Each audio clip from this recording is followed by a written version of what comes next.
Itong Barangay Ginebra ay nangangailangan ng isang defensive guard. At ibig niya sabihin, pwede silang pumasok sa isang 3-team trade dito sa Converge at Rain or Shine para makuha ito. So, ang isang nakikita natin proposal dyan, itong si Alex Stockton, mapupunta dito sa Barangay Ginebra. Samantala naman, dito sa Rain or Shine mapupunta itong si Bon Pesumal at yung first round pick ng Barangay Ginebra. At dito naman sa Converge Fiber Xers, yung first round pick ng Rain or Shine Elasto Painters at itong si Andre Karakut. Nakita na natin na itong Barangay Ginebra paano kinaya nitong sila Trollano o Jericho Cruz yung mga gwardiya nila. Kung nandyan itong si Alex Stockton, may maitutulong niya sa Barangay Ginebra dahil ito ay very physical na defender.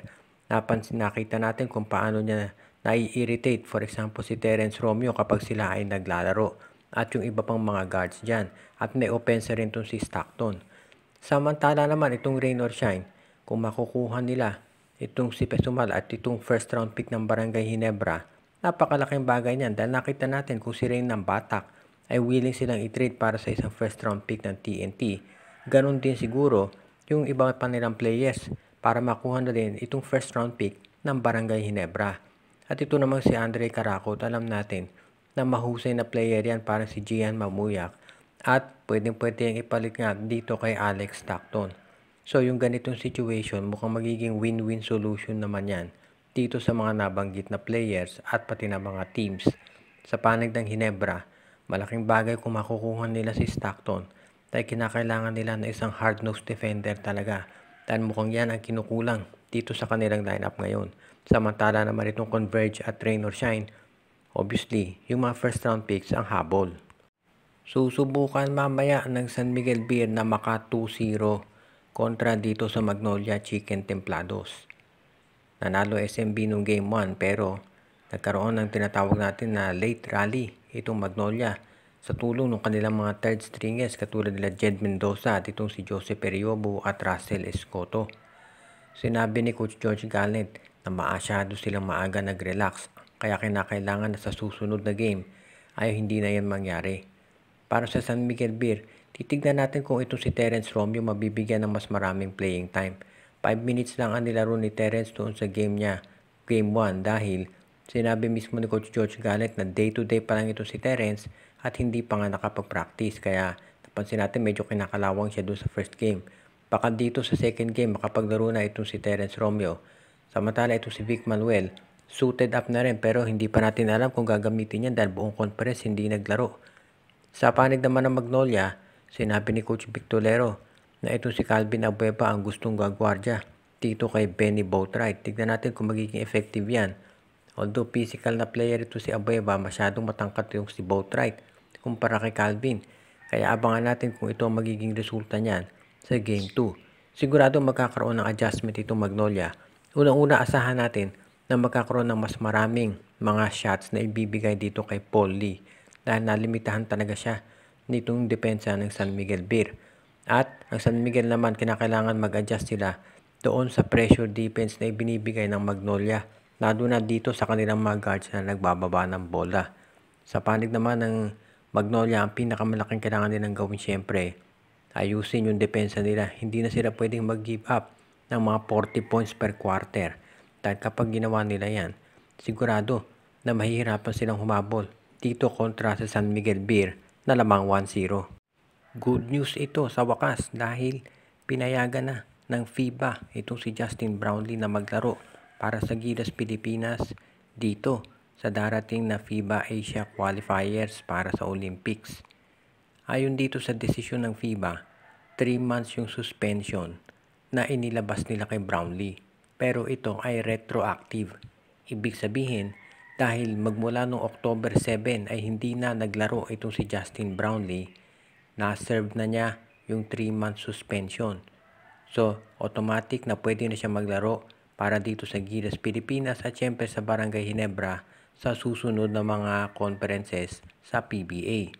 Sinabi nitong SPP na inasahan na nila na magiging ganito yung desisyon dahil nga hindi naman yung tinatawag na performance enhancement yung nakita kay Brownlee. At isa pa makikita rin natin dito na itong si Justin Brownlee, tama yung naging desisyon niya na huwag maglaro pagkatapos noong lumabas yung findings ng FIBA.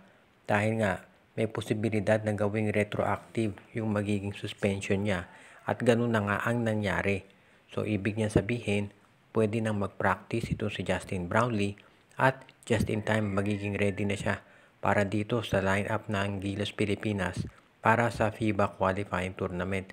Napakalaking bagay nito, sabi ni Coach Tim Cone, dahil si Justin Brownlee kapisado na yung sistema nitong Gilas Pilipinas at yan ang kinakailangan natin para dito sa magkakaroon tayo ng mahigpit na kompetisyon dahil syempre Olympic qualifiers na to. So sa ngayon ito si Justin Brownlee, sinabi niya sa isang statement na gustong-gusto na niya maglaro ng basketball at syempre ang magiging number 1 priority niyan ay makondisyon na siya ulit, playing shape kumbaga, para maging ready na para sa Gilas. Sa panig naman ng Meralco Bolts na sa tingin ng iba ay parang nananahimik ngayon, ito ay may posibilidad na magkaroon ng mga pagbabago sa lineup nito at yung tinatawag nilang core ay baka baguhin na.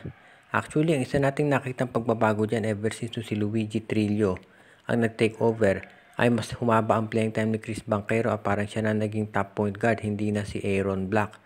Although nabibigyan pa rin ng playing time si Aaron Black, nakita natin maganda nga pinakita niya doon sa playoffs ng Meralco kontra Phoenix. Mayroon ding mga nagsasabi na baka ito si Alin Maliksi ay matrade na at hahanap ng ibang scorer nitong Magnolia ay itong Meralco dahil parang hindi pa masyadong consistent ang laro ni Maliksi. Sa ngayon, titignan din natin kung ito bang ibang players ng Meralco Bolts ay magkakaroon ng iba't ibang mga role o di kaya naman ay tuluyang matrade. At syempre, ang gustong mangyari ng MVP group dito sa Meralco ay lumakas at maging isa ng title contender.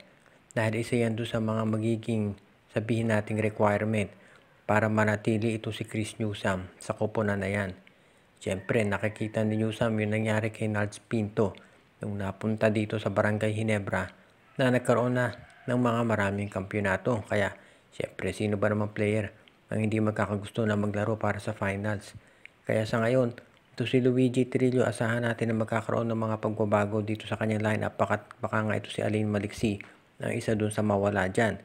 Very much in demand pa naman ang player na to dahil siyempre kung meron ka 3-point shooting at matangkad ka, anytime, maraming team na magkaka-interest sa'yo. Yun nga lang, baka yung time niya sa Meralco ay talagang tapos na at mas maganda kung siya ay mapunta sa ibang koponan. Mataas rin naman ang trade value nito so hindi na nakapagtataka kung ito ay mapunta sa ibang team at makakuha ng mahusay na player naman nakapalit itong Meralco Bolts para sa serbisyo ni Maliksi. Shout out kay Romeo Conchada, Rodolfo Valdez, Jonald Malyari, pinabati din natin si Joshua Giray, Espejo at Rosales family, Luis Alon, John Ray Mark Iswela, Joseph Pineda, si Junjun Angie, Patpat at B-Boy Matas, Donel Santiago, Judy Edwina, Shaina, Carl Jaira at Jonah Villarosa, Jason Mendoza, Enju, si Jonicio Mercado, Ronald Barbosidad, Rico Olarte, RG Bueno at Dalina family, Katsakino Dukusin, si Jonel Alagon at Celino Valles family, at ang iba pa nating mga taga-subaybay.